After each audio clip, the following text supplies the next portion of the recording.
Have you ever been in an argument with someone who raises their voice, throws insults, and refuses to listen?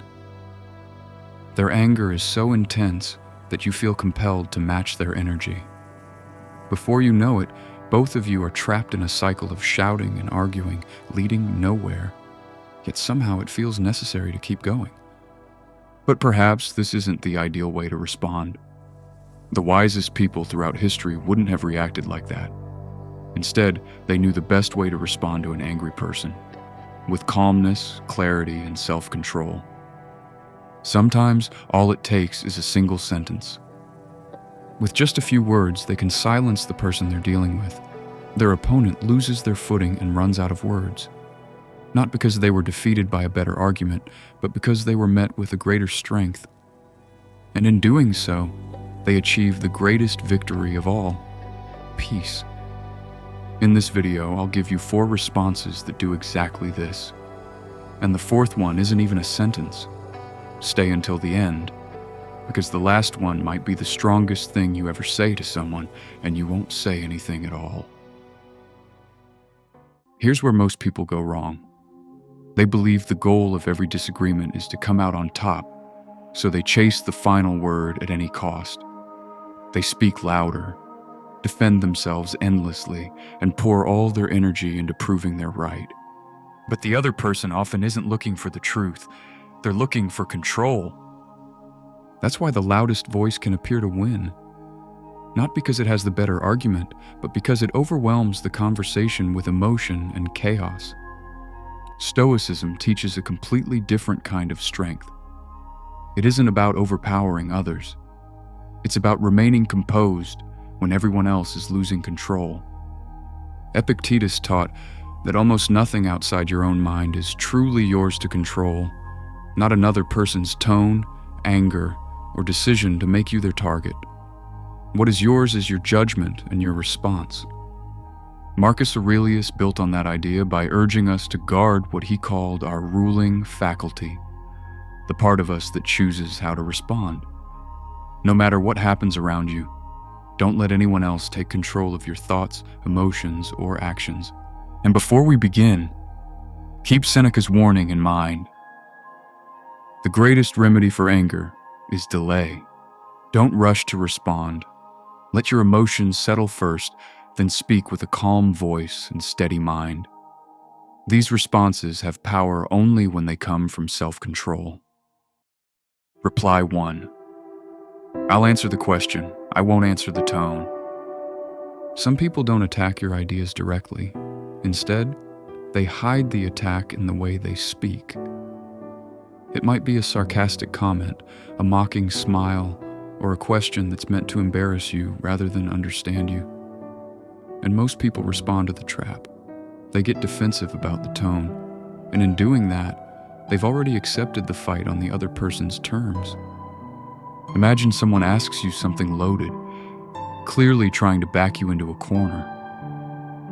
You don't raise your voice and call out their attitude.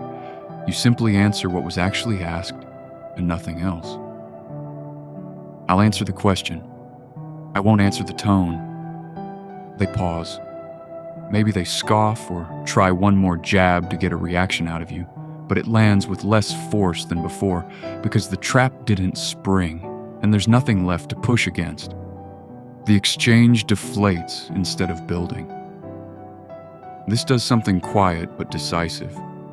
It tells them you noticed exactly what they were doing, without giving them the satisfaction of a reaction to it. Epictetus called this withholding assent. You can hear an insult and simply decline to agree that it deserves a response. You're not refusing to engage, but you're refusing to be baited. Reply 2. If that's how you see it, I can accept that. Some disagreements aren't really about facts. They're about someone needing you to see it their way, needing your agreement like it's oxygen. They push, they repeat themselves, they act wounded when you don't fold. And most people eventually do fold just to end the pressure.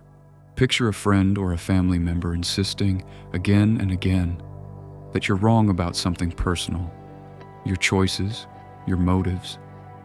You could argue every point, Or you could say, calmly, without sarcasm, "If that's how you see it, I can accept that." They will be silent for a second. Then they may wonder, or respond with something like, "So you're not even going to defend yourself?" Because they expected resistance, something to push against, and instead found nothing to grip. Notice what this isn't. It isn't giving in. You haven't agreed with them. You've simply stopped needing them to agree with you. Seneca warned that a person who depends on the approval of others has handed over the one thing that was supposed to be theirs alone, their peace. This line hands nothing over. It just closes the transaction. They can keep their opinion. You keep yours. Nobody has to lose. Reply 3. Why are you angry? Tell me what is hurting you. There is something most people never stop to consider in the middle of a conflict. Anger rarely comes from nowhere. Somebody screaming at you over something small is very often carrying something much larger, and you happen to be standing in front of it when it broke. Imagine someone lashes out at you, out of proportion to whatever just happened.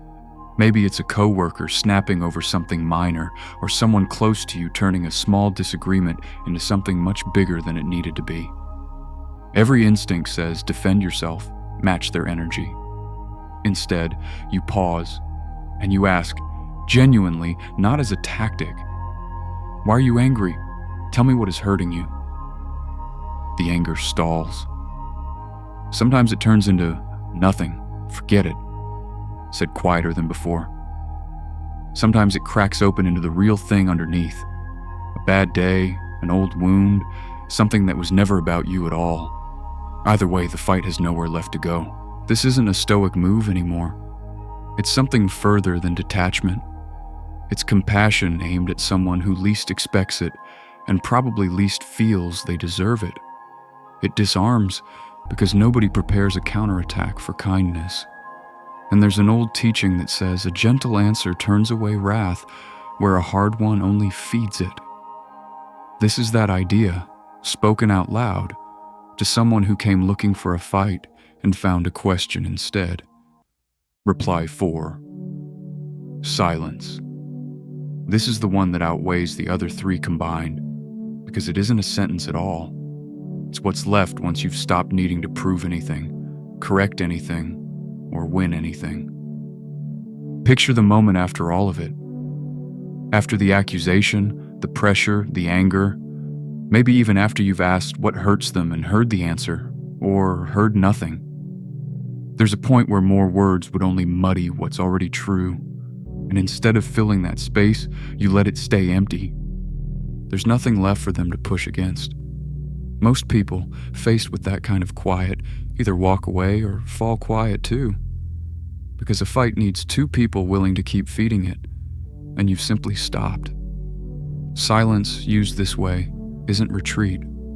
It's the recognition that some things don't need your voice to remain true. The Stoics called the state of being undisturbed by outside events a kind of freedom.